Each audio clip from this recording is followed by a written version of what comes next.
Turunlah. Ingat yang aku katakan. Jangan sekali-sekali keluar rumah lagi. Langsung tidur, atau lakukan kegiatan apa saja yang bisa kau lakukan di dalam rumah kalau kau bosan. Kau tahu sekarang aku bisa melacak keberadaanmu, bukan? Garra berkata sambil menatap ke dalam mata Maryam, dengan nada peringatan. Gadis itu tampak tidak bersemangat. Mereka masih di mobil, tapi sudah sampai di halaman rumah Maryam. Garra, sebenarnya kamu suka aku nggak sih? Bukannya turun, Maryam malah mengajukan pertanyaan ke laki-laki itu. Garra menatap gadis itu sebentar, lalu menarik napas. Kalau tidak suka, kenapa aku setuju pacaran denganmu? Balasnya. Mungkin saja kan karena kamu hanya ingin aku memanjakan itumu. Kalau kamu suka aku, kenapa nggak mau tidur denganku? Padahal aku sudah terus-terusan memancingmu. Apa semua itu belum cukup? Kata Maryam frontal, tanpa pikir panjang menunjuk ke bagian tengah celana Garra dengan dagunya. Tepat ke bagian yang menonjol itu. Wajarlah Maryam bertanya seperti itu. Apalagi selama ini ia merasa hanya dialah yang terus berinisiatif mendekati pria itu. Garra tidak pernah. Kalau bukan dia yang memulai semuanya, bagaimana mungkin hubungan mereka akan sampai sejauh ini? Itu mustahil. Garra adalah laki-laki yang sangat keras pertahanannya. Bukannya bagaimana-bagaimana. Maryam pun mendekati pria itu bukan untuk sekadar main-main, dia serius.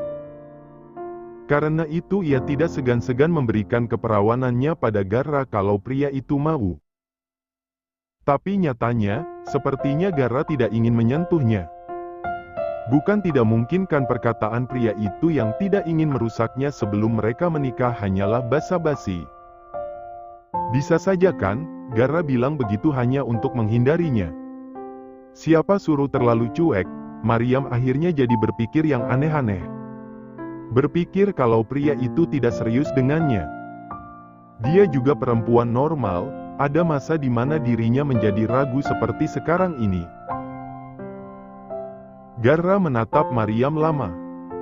Tatapan dalam dan penuh kasih sayang.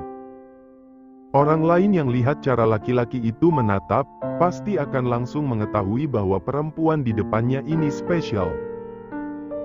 Kemudian tangannya terangkat membelai lembut wajah cantik Maryam yang terlihat tidak bersemangat. Jadi menurutmu, semua laki-laki yang menyukai seorang wanita harus selalu tidur dengan wanita yang dia sukai ketika mereka sudah berpacaran? Teman-temanku melakukannya juga. Zaman memang sudah berubah. Banyak pasangan melakukannya. Contohnya Kak Foster dan Mina, Kak Matthew sama Kak Irene, mereka semua melakukannya sebelum menikah. Bukankah itu wajar? Garra menghembuskan napas. Memang zaman sudah berubah. Begitupun gaya berpacaran banyak orang. Terutama para anak-anak muda. Dia sendiri menikmati ketika Maryam bermain-main dengan organ intimnya. Sebab rasanya nikmat. Namun Garra masih kekeh tidak akan menyentuh Maryam sampai mereka sah menjadi pasangan suami istri. Teman-temanku juga bilang, kalau pasangan kita tidak mau menyentuh kita, itu artinya ada yang salah dengan diri kita. Apa kau melihat kekurangan padaku?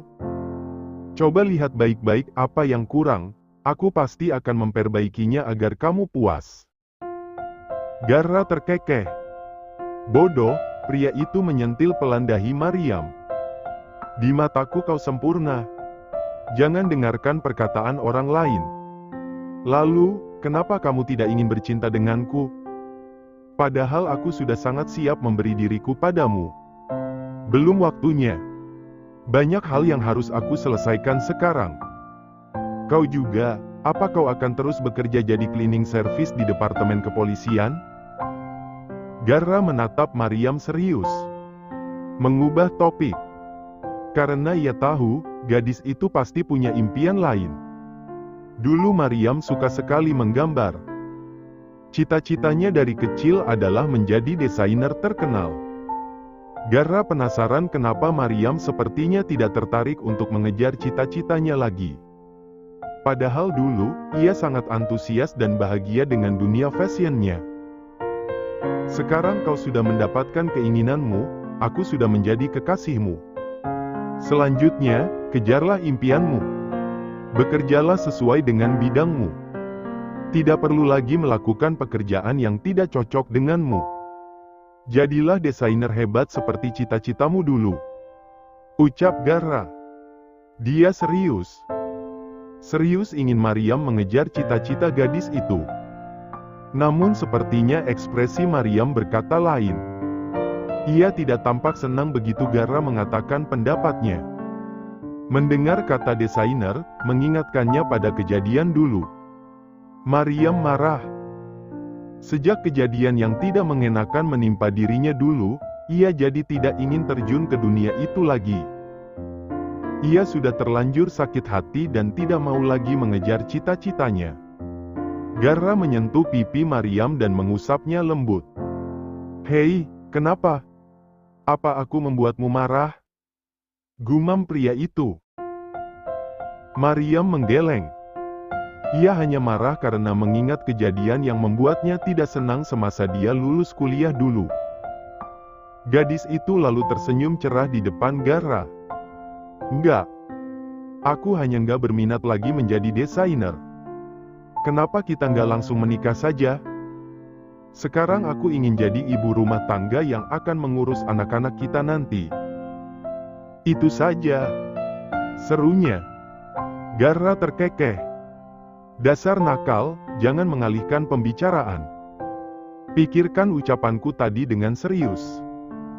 Keluargamu juga sangat ingin kau melanjutkan pekerjaan di dunia yang kau sukai. Foster berkali-kali cerita padaku. Dia juga cerita padaku apa yang terjadi dulu sampai kamu marah dan tidak ingin menjadi desainer lagi. Lupakanlah Maryam, itu semua sudah berlalu. Lagi pula namamu sudah bersih sekarang. Enggak. Pokoknya aku hanya akan menikah denganmu, titik. Setelah berkata begitu, Maryam langsung keluar dari mobil dan masuk ke dalam rumah. Meninggalkan Gara yang terheran-heran. Astaga gadis itu. Gara memang senang Maryam ingin menikah dengannya. Tapi dia juga ingin Maryam tidak mengubur cita-citanya. Gadis itu sangat berbakat. Masa harus menyia-nyiakan bakatnya dengan jadi cleaning service? Sia-sia dong dia sekolah jauh-jauh di luar negeri. Universitas nomor 1 lagi. Maryam memasuki kamarnya dan menutup pintu dengan kasar. Karena pembicaraan dengan Gara tadi, ia kembali teringat masa lalu. Dan itu membuat Maryam merasa marah. Ais, kenapa Kak Foster pakai cerita ke Gara sih? Memalukan, sangat memalukan. Gadis itu mulai bicara sendiri. Kenapa aku harus malu coba? Kan sudah terbukti aku nggak salah. Orang itu yang menjiplak karyaku, sudah terbukti juga bukan aku yang menjiplak. Orang-orang yang menuduhku dulu pun sudah minta maaf semuanya. Benar kata Gara, semua itu sudah berlalu. Namaku pun sudah bersih. Maryam berpikir berulang kali. Memang alasan dia hidup jadi pengangguran dan suka main-main adalah karena dirinya pernah mengalami pengalaman tidak mengenakan semasa awal-awal dirinya baru lulus kuliah dan bekerja di salah satu perusahaan fashion terkemuka di Italia. Maryam pernah dituduh melakukan plagiarisme. Padahal yang sebenarnya melakukan perbuatan tidak terpuji itu adalah orang yang menuduhnya tersebut. Alhasil, karena Maryam tidak bisa membuktikan dirinya dulu, perusahaan memecat dia dan banyak orang di kantor menghujatnya. Namun tidak lama. Karena setelah itu, kakaknya datang membantu. Dengan pengaruh nama besar Foster, dan bukti-bukti yang ditemukan oleh sang kakak, mereka berhasil membuktikan Maryam tidak bersalah.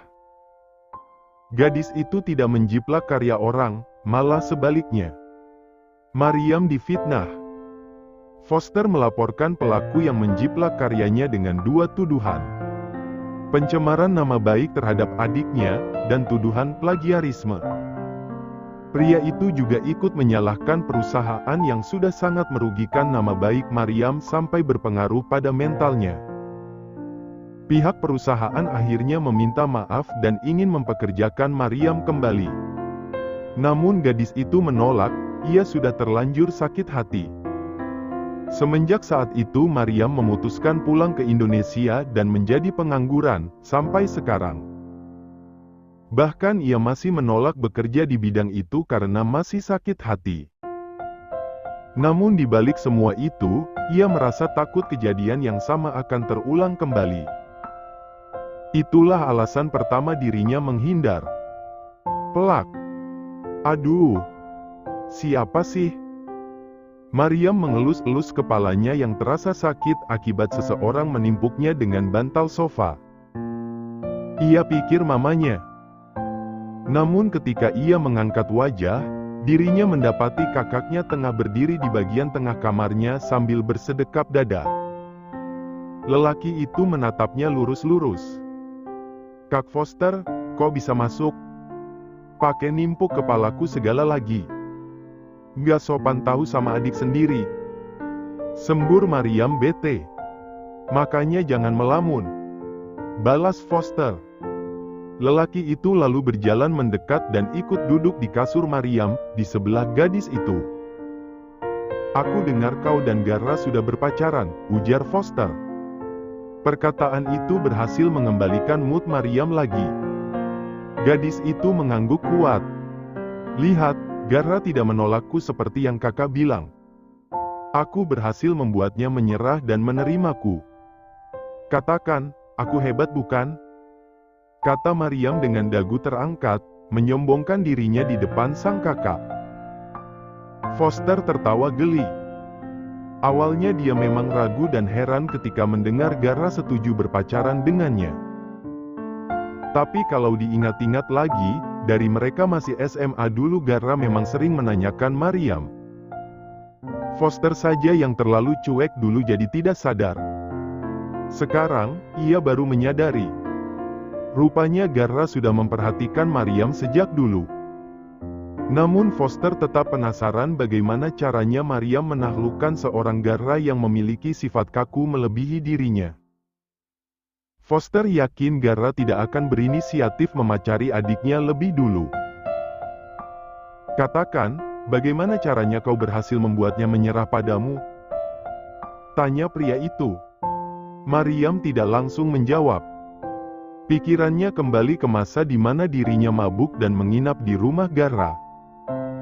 Lalu terjadi hal itu.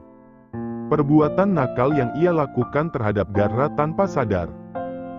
Gadis itu senyum-senyum sendiri saat mengingat kembali peristiwa waktu itu.